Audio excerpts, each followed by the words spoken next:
Voi giovani siete l'adesso di Dio. Il Papa ha salutato così i 700.000 ragazzi radunati a Panama per partecipare alla GMG, appuntamento al 2022 a Lisbona. A Chiavari la giornata della pace di Azione Cattolica Ragazzi, decine i giovani delle parrocchie della diocesi di Chiavari che hanno declinato nello stare insieme il valore della pace e del rispetto. Il primo pezzo del moncone ovest del Morandi dovrebbe essere rimosso il 6 o l'8 febbraio. Lo ha annunciato il sindaco Bucci. Proseguono i lavori di preparazione all'operazione. I migranti della Sea-Watch disponibili ad accoglierne alcuni, così la casa famiglia Papa Giovanni XXIII al Santuario della Guardia di Genova, che invita a non perdere il senso di umanità. Rendere uniformi i programmi di alcune discipline nei licei d'Europa è la proposta di una petizione firmata dagli studenti del Marconi del Pino di Chiavari, indirizzata al Parlamento europeo. Serie C, la Virtus Entella batte al Comunale il Cuneo 3-1, buono l'inserimento dei nuovi acquisti, Paroni para un rigore. In settimana è il turno di Coppa Italia con la Carrarese.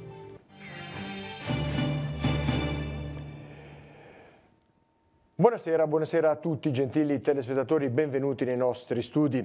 Papa Francesco è atterrato a Roma nella tarda mattinata di oggi.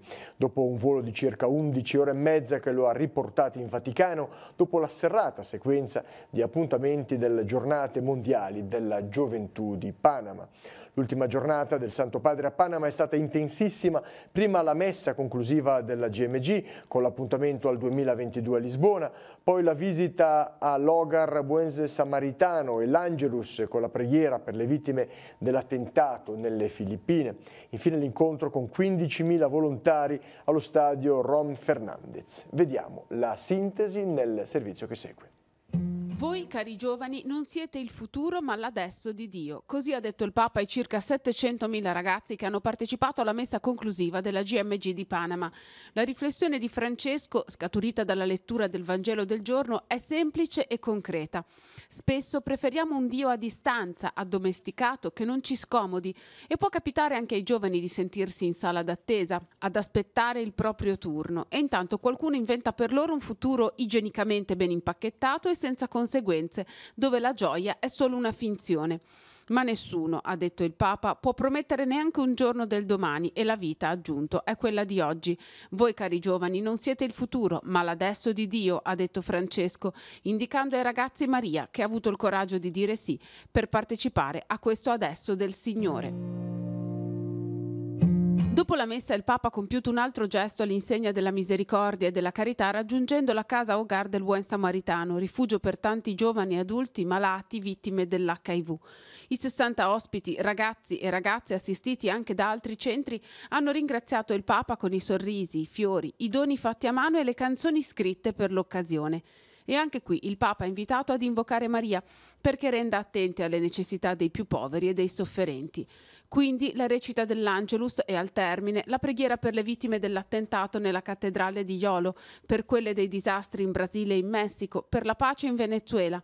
Il Papa ha spiegato di aver dedicato la messa ai 21 cadetti della polizia colombiana uccisi da un'autobomba il 17 gennaio a Bogotà. Infine, allo stadio Rommel Fernandez Juan Díaz di Panama, l'appuntamento dedicato ai volontari della GMG, l'ultimo incontro del Papa prima del rientro in Vaticano. Presenti 15.000 giovani a cui Francesco ha chiesto di rendere testimonianza della bellezza vista in questi giorni. Per capire il dramma dell'aborto bisogna stare in confessionale e aiutare le donne a riconciliarsi con il figlio non nato. Così Papa Francesco nella conferenza stampa a bordo dell'aereo che l'ha riportato in Vaticano. Il Papa si è detto distrutto per l'intensità di un viaggio vissuto senza risparmiarsi, ha dialogato per 50 minuti con i giornalisti. Per fare il Papa bisogna sentire la gente, farsi ferire dagli incontri che si fanno, dalle persone che ci colpiscono con le loro storie e i loro drammi, portando tutto davanti al Signore perché le confermi nella fede. In questa identica prospettiva si colloca la preoccupazione per il Venezuela, che spinge Francesco a chiedere una soluzione pacifica ed evitare quindi lo spargimento di sangue. Sull'incontro di febbraio per la protezione dei minori ha detto: dobbiamo prendere coscienza del dramma e avere dei protocolli, i vescovi devono sapere che cosa fare. Abbracciate la vita nelle sue fragilità e contraddizioni, perché solo quello che si ama può essere salvato e solo quello che si abbraccia può essere trasformato. Questa è l'esortazione di Papa Francesco ai giovani alla veglia della GMG, è quella di dire sì come Maria e partecipare alla storia d'amore del Signore.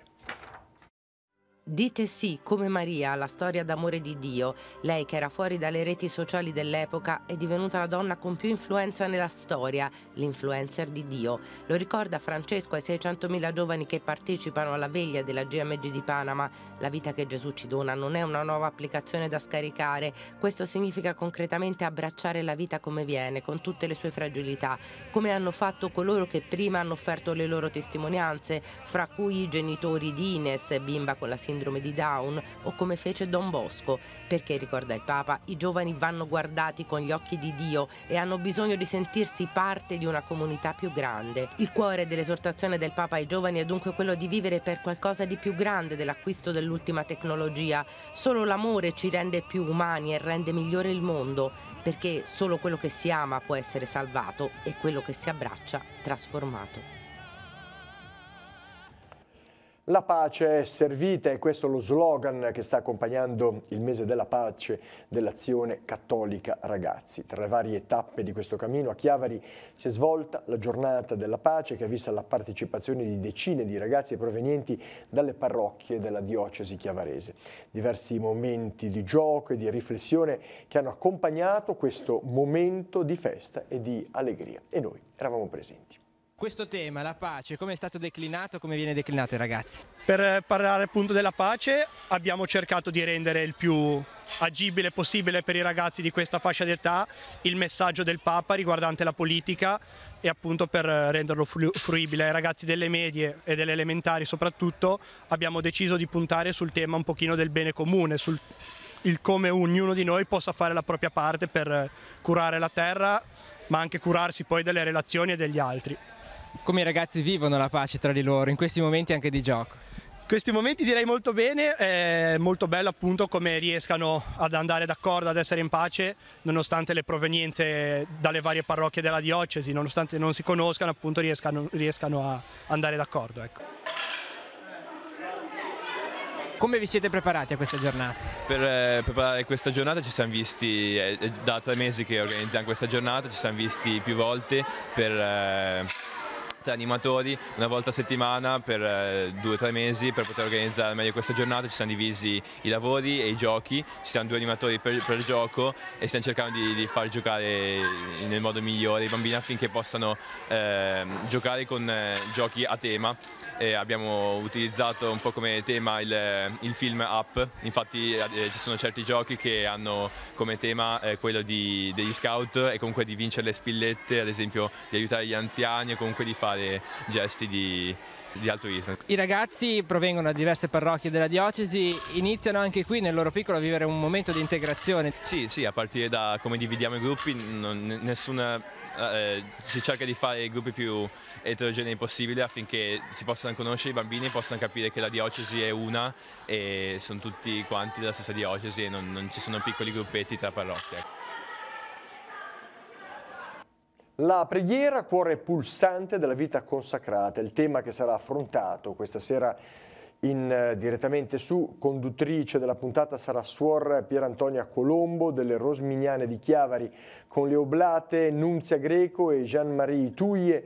Suor Pierantonia parlerà dell'importanza della preghiera nei diversi momenti della vita in vista della giornata della vita consacrata del 2 febbraio prossimo.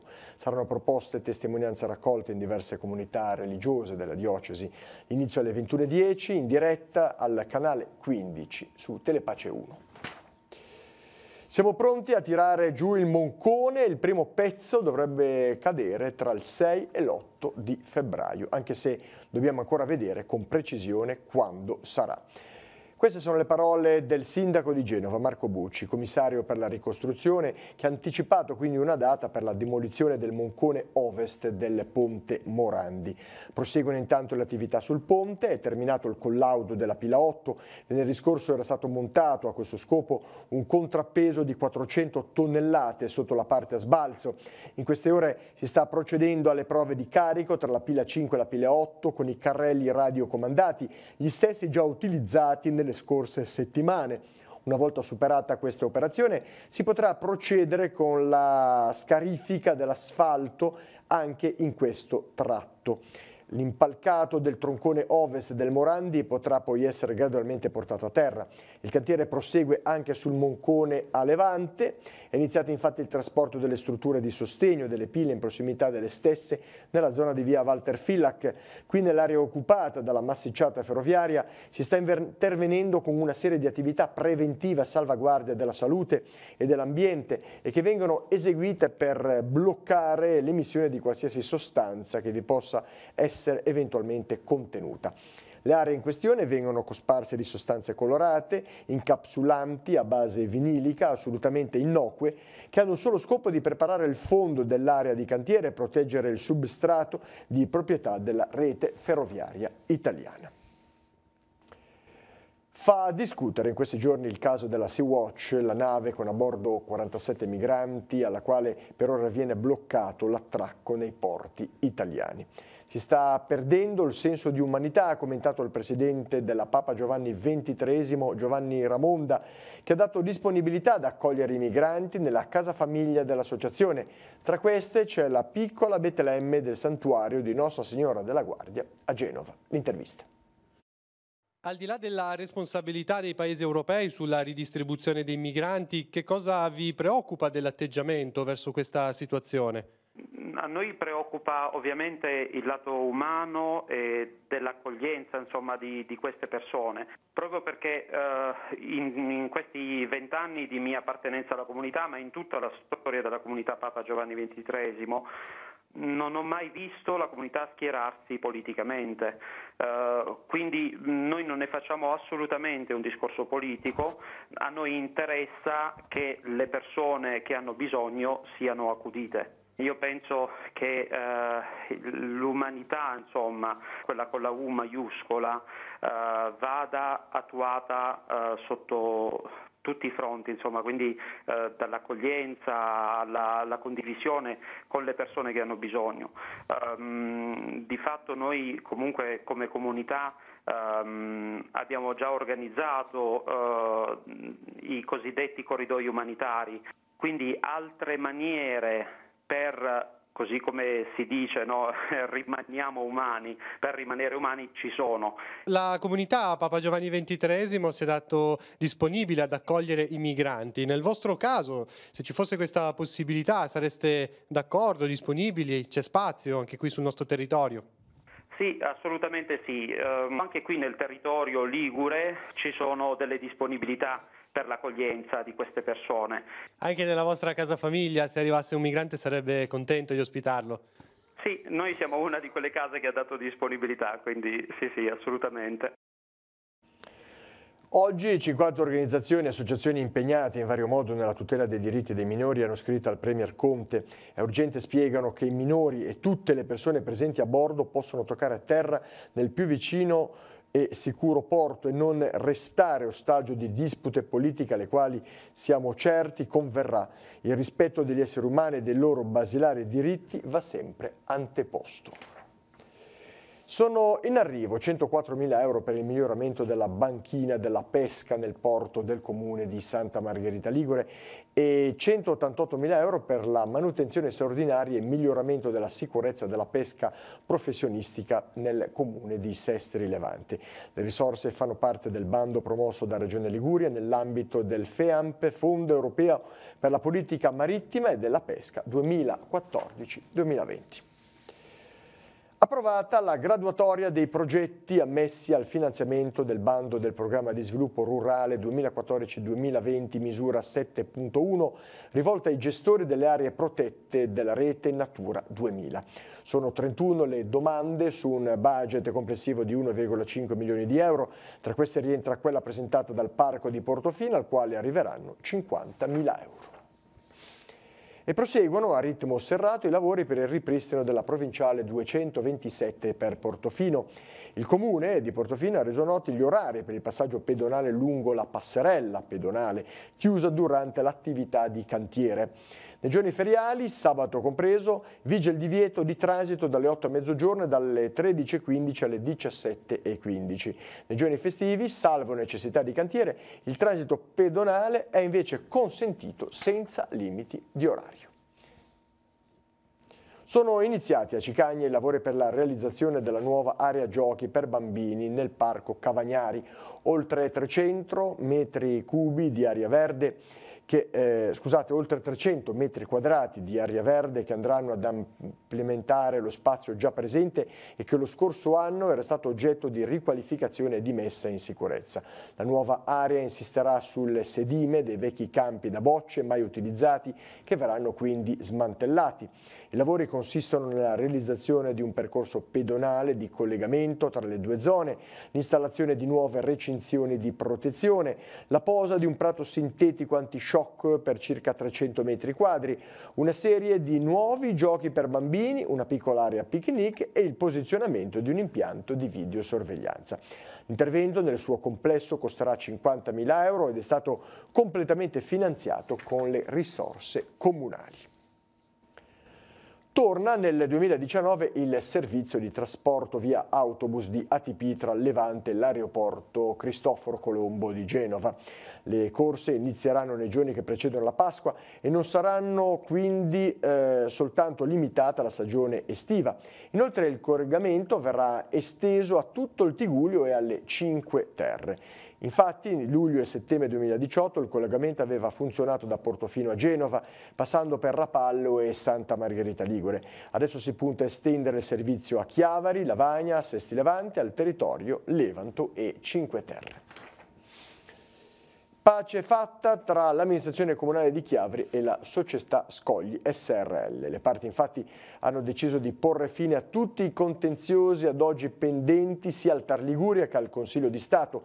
Dopo il via libera dalla conferenza dei servizi è stato concesso alla società immobiliare il permesso di costruire con determina dal 21 gennaio 2019. La data di conclusione delle opere relative al nuovo tratto di passeggiata mare è fissata al 31 agosto 2019. Confermate poi tutte le opere che devono essere realizzate a favore del Comune e approvato l'abbassamento della copertura dei fabbricati che si affacciano su piazza Gagliardo. Finalmente potremo avere il completo recupero del fronte mare di Chiavari partendo da piazza Gagliardo sino alla casa di riposo Torriglia. Questo è il commento del primo cittadino di Chiavari, Marco Di Capua. Giovedì 31 gennaio e venerdì 1 febbraio il centro di raccolta dei rifiuti in località Poggiolino a Rapallo resterà chiuso per l'attività legata al cambio di gestione nel servizio di pulizia e raccolta rifiuti nei comuni di Rapallo e Zoagli. Nei prossimi giorni verranno comunicati nuovi orari di apertura del sito. Fuga di gas intorno alle ore 20 in via Trieste a Rapallo. L'interno di un panificio per un guasto era saturo di gas e il panificatore è entrato nel locale dopo alcuni giorni di ferie è rimasto intossicato e è stato trasportato all'ospedale. Fortunatamente non è in pericolo di vita e i vigili del fuoco di Rapallo hanno dovuto lavorare sino a mezzanotte per scongiurare qualsiasi altro problema. Non è stato necessario evacuare gli appartamenti del caseggiato, ma via Trieste è rimasta chiusa al traffico tutta la serata. I nuovi orizzonti europei dei giovani è il tema del convegno organizzato a Chiavari dalla Società Economica che ha visto come protagonisti gli studenti del liceo Marconi del Pino e quelli del Luzzati che hanno elaborato il testo di 2 petizioni da presentare al Parlamento europeo. A impreziosire l'incontro un'esibizione al pianoforte della giovanissima Dea Dani. Sentiamo. come avete lavorato e che cosa chiedete a questa Europa? Insieme ad altri 12 ragazzi, sempre del Marconi del Pino ma di differenti indirizzi, abbiamo redatto una petizione. Una petizione che ha lo scopo di creare sul territorio dell'Unione Europea un luogo fertile per lo scambio di opinioni, idee, culture tra i giovani di nazionalità diverse ma accomunati dal fatto di essere cittadini europei.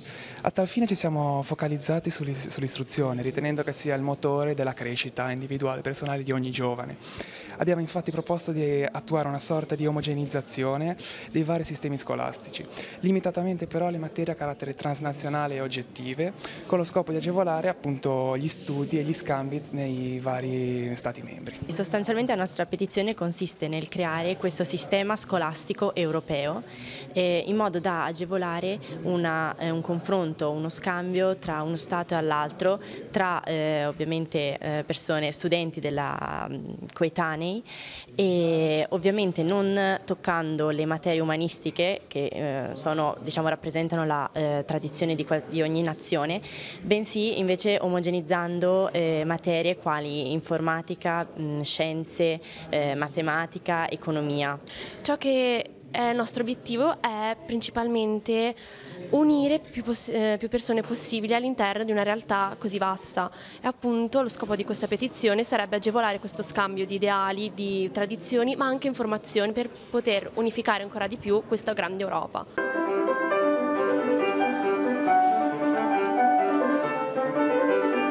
Dea Dani, giovane musicista e compositrice di appena 13 anni che oggi ha veramente regalato un cameo splendido a tutti questi giovani che partecipano al seminario europeo qui alla Società Economica. E cosa vorresti allora per il tuo futuro e la tua carriera da questa Europa? Di suonare in tutta Europa, anche per esempio a Parigi, Berlino che è la capitale della musica, Vienna, tutte. Italia Nostra, WWF e l'IPU puntano il dito contro il progetto di un impianto di innevamento artificiale in Val d'Aveto e l'abolizione delle aree contigue al Parco dell'Aveto. Le associazioni sottolineano le conseguenze che le due scelte avrebbero sull'ambiente. Un nuovo sistema di neve artificiale, oltre che oneroso nella sua realizzazione, avrebbe costi di gestione molto alti sia per il consumo di energia elettrica e per il consumo di acqua. Il rischio concreto è quello di compromettere l'equilibrio idrico di un ambiente delicato e preziosissimo, caratterizzato tra l'altro dalla torbiera del Prato della Cipolla. Questa è la denuncia. Abolendo le aree contigue di parco, poi si vogliono escludere definitivamente dal parco, già frammentato e ridotto a dimensioni minime, territori di rilevatissimo valore. Parliamo adesso di scuola. Restano infatti ancora pochi giorni agli alunni della terza media e alle loro famiglie per poter scegliere e effettuare le iscrizioni alla scuola superiore. La scadenza è fissata per giovedì 31 gennaio, un momento non facile in cui non mancano incertezze e indecisioni. Durante uno degli ultimi saloni dell'orientamento abbiamo chiesto alcuni consigli su come effettuare proprio questa importante scelta di vita. Il consiglio principale è di raccogliere bene tutte le informazioni e di riflettere non soltanto su quello che le diverse scuole offrono, ma anche su quali sono i propri punti di forza, le proprie attitudini, le proprie aspirazioni e allo stesso tempo cercare anche di vedere dove va il mondo del lavoro, quindi quali saranno le professioni più ricercate, quali sono le competenze più richieste, in modo da fare una scelta che tenga conto sia della propria personalità, dei propri desideri e anche del contesto di realtà, in modo da poter cercare di avere le migliori soddisfazioni. Come fare a rispondere a queste domande? Noi come Regione Liguria offriamo un progetto a tutte le scuole della Regione, partiamo dalla quinta primaria con l'idea che l'orientamento sia un percorso che si costruisce piano piano, quindi che parta il prima possibile. E il nostro progetto si focalizza appunto su 4 aree: la conoscenza di se stessi, la conoscenza del mercato del lavoro, la conoscenza della società e la conoscenza delle opportunità formative. Quanto il genitore deve lasciare libero il proprio figlio nel decidere e quanto può intervenire? Fino a quando? E il genitore ha un ruolo di supporto alla scelta, viene detto, e la parola chiave è supporto, quindi la scelta è del figlio, ma il genitore gioca un ruolo importante nel supporto a questa scelta. Deve sicuramente aiutare il ragazzo o la ragazza a raccogliere le informazioni, a rielaborarle e aiutare a cercare di fare una scelta che sia, diciamo, la propria scelta. Molto spesso i ragazzi vengono influenzati dai genitori, ma in realtà le statistiche dicono che si tende ancora di più a scegliere la scuola dove va l'amico o l'amica, e molto spesso questo però non è davvero la scelta di quello che si vuole fare, ma la scelta di chi di considerazione tutti i diversi elementi. L'Istituto Comprensivo di Rapallo celebra la giornata della memoria dedicando un'intera settimana al ricordo della Shoah. La prima iniziativa è stata l'inaugurazione di una mostra sul tema con disegni, poesie, manifesti e plastici creati dagli alunni di tutte le classi della scuola media. Fino a giovedì 31 gennaio i locali dell'istituto resteranno aperti al pubblico per permettere la visita. Questa mattina gli studenti di terza media hanno incontrato Bice Parodi, figlia della deportata Piera Sonnino, testimone della Shoah italiana e autrice nel 1960 di un memoriale sulla sua esperienza di sopravvissuta al campo di concentramento di Auschwitz. E ora, come di consueto, andiamo a vedere la scheda degli appuntamenti per martedì 29 gennaio. La sigla.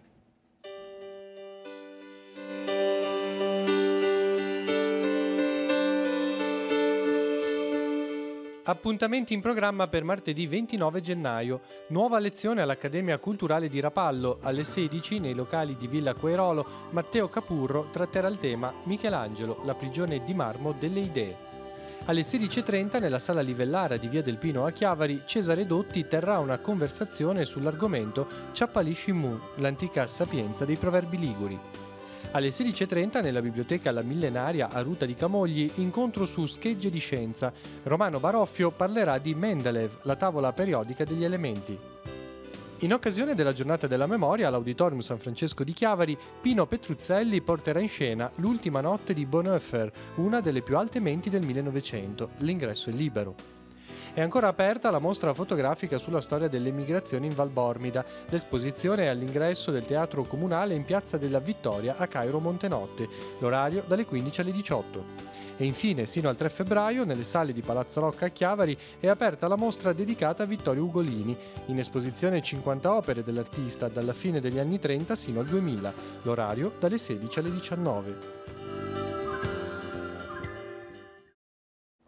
Passiamo allo sport calcio. Lega Pro, una grande Virtus Entella, batte 3-1 il Cuneo e torna alla vittoria davanti al pubblico di casa. Per i biancocelesti le reti di Motta Carvaglio, Iacolano ed Eramo, da segnalare anche un rigore del Cuneo parato da Paroni.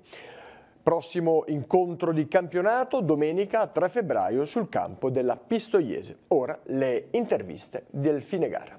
Una bella Entella torna alla vittoria davanti al pubblico amico, batte 3-1 il Cuneo e sfata anche il tabù della bestia nera della formazione piemontese. È stata una buona partita, Entella con un approccio aggressivo ha subito voluto mettere le cose in chiaro e in vantaggio i biancocelesti con il solito gol di Dani Motta Carvaglio, il raddoppio del neoacquisto Simone Iocolano arrivato in settimana dal Monza. Nella ripresa il Cuneo ha provato a tornare sotto e riaprire la partita, c'è stato un calcio di rigore in favore dei piemontesi parato dal numero 1 biancoceleste Andrea Baroni, vera bandiera e sempre più idolo della platea del Comunale. Nel finale il terzo gol di Mirko Eramo e proprio all'ultimo secondo il gol della bandiera della formazione di mister Scazzoli. Era importante oggi contro una squadra comunque ostica, una squadra che sta facendo bene nonostante le problematiche societarie che comunque in questo momento hanno, ma noi dovevamo avere questo approccio anche e soprattutto dopo la battuta d'arresto ad Olbia, quindi la squadra mi è piaciuta moltissimo nel primo tempo, soprattutto perché non ha concesso niente, nemmeno la ripartenza agli avversari. Mi aspetto,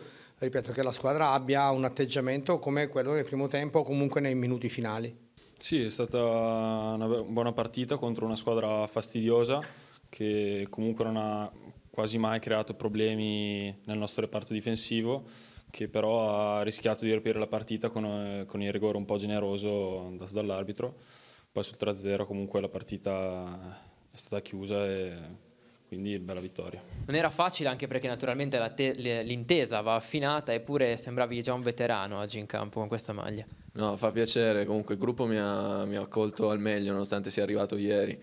Poi con i ragazzi qualcuno lo conoscevo già, qualcuno ci conosceremo meglio, poi in campo mi hanno dato una grossa mano per inserirmi al meglio e per fare un'ottima partita. Sono messo a disposizione del gruppo e ho cercato di fare tutto quello che mi era stato chiesto.